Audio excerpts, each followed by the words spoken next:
Welcome to logbook number 13. The date is May 27th. So today I just want to talk about my favorite thing in the world, which is K-pop.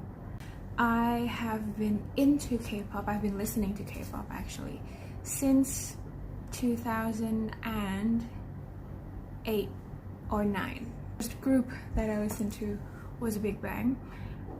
And then from there I discovered more groups, and then more groups started debuting, and I was like interested in the whole thing because it was not just music. You know how back in high school we just listened to music and just listen to it? Like, what's really interesting about K-pop in my opinion is that it's not just music, it's like a whole package.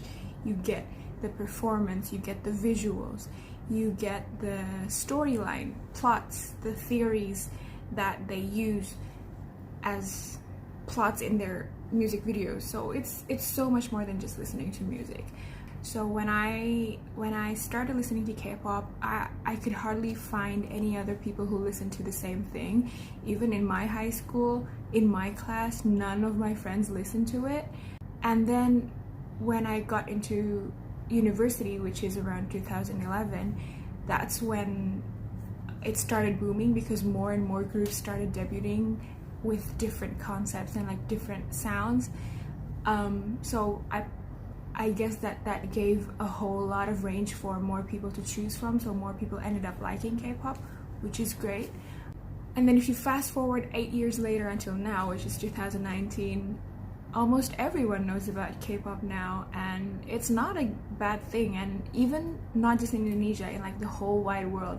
But first of all, I want to compare like the music.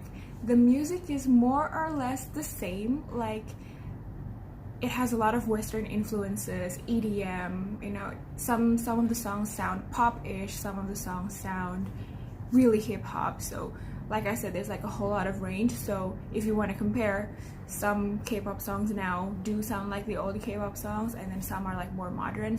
But for music videos, for the video clips, I noticed that back then when I liked a lot of groups, none of their music videos had plots to them. Like, probably one MV would have like one storyline, but it doesn't continue with the other songs that the same artist would produce.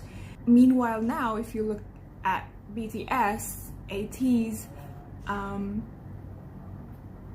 Luna, and some other groups, they actually have like an ongoing concept. So let's say like in January they're coming back with concept A, and then in May they're coming back with concept B, which is actually related to concept A because the storyline is the prequel, like something like that. So now they have all these plots and storylines that connect each album to one another, so in a way it would make the fans anticipate more.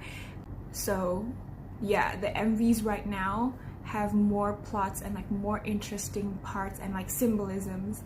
Let's say if you look at ATEEZ's Say My Name MV and then you compare it to Beast's Shock, for example. Shock has no plot whatsoever, it's just like, you know, Shock. And then Say My Name is connected to ATEEZ's debut track, which is Pirate King, and then it also will follow through their new comeback, which is, I don't know what song they're gonna promote. So something like that. That's the main difference that I found if you want to compare K-pop 10 years ago and now.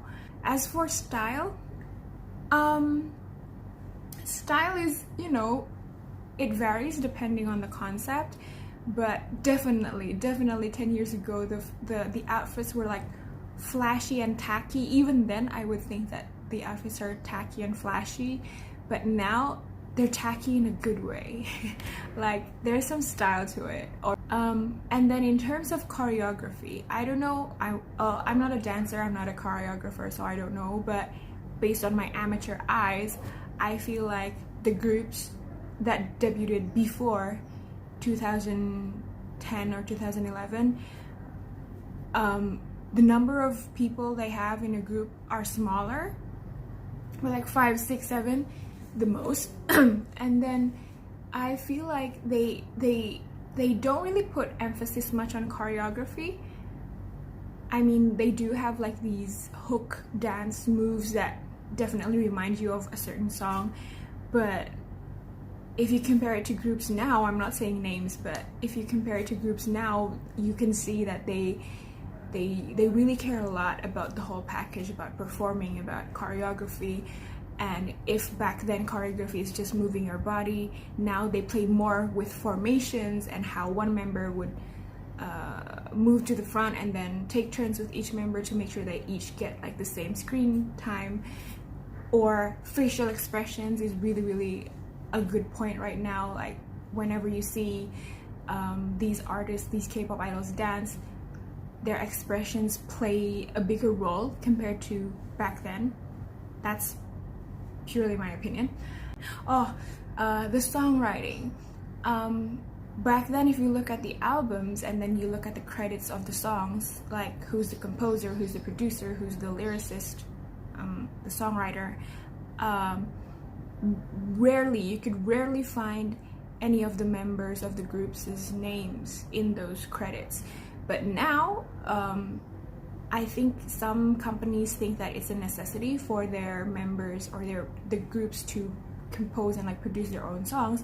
So nowadays you can see at least the names of the rappers in the credits of the songs. So in BTS, RM's name is in almost every song.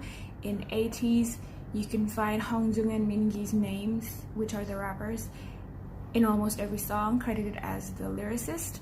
And then I think 17, Uzi also writes, and in The Boys, Sonu is also credited as the lyricist. So more and more groups are starting to be more active in terms of participating in their songwriting, which is always a good thing because you want them not only to perform but also to produce, right? So it's another attractive aspect of being a K-pop idol, if you can produce a song. K-pop then and now, the difference is that it's getting better. It's getting better. So back then, if you don't like K-pop, and now BTS is like all over the world, and more groups are getting tours around the world, and you're getting curious about who are they and what do they do, what is exactly K-pop, why do people like it so much, maybe now is the perfect time to get into it. And just like a shameless plug, ATEEZ is coming back soon. If you saw my stories, I keep posting their posters on my stories, and this is one of the new things that I didn't find back then 10 years ago, is that ATEEZ is actually asking us to choose between two tracks, which of the tracks we want them to promote, which is crazy because I love two tracks, and those two tracks, I mean, based on the previews. But that's what they're doing right now. So they're actually engaging with their fans through social media and asking what we want to make sure that they're providing us with the content that we want. Also, even though we all love both songs, but you know, taking our input into their consideration is such a very new and genius thing, and I really appreciate that. So thank you for hearing my rant about K-pop. I guess that's done for Logbook 13, so I'm signing out.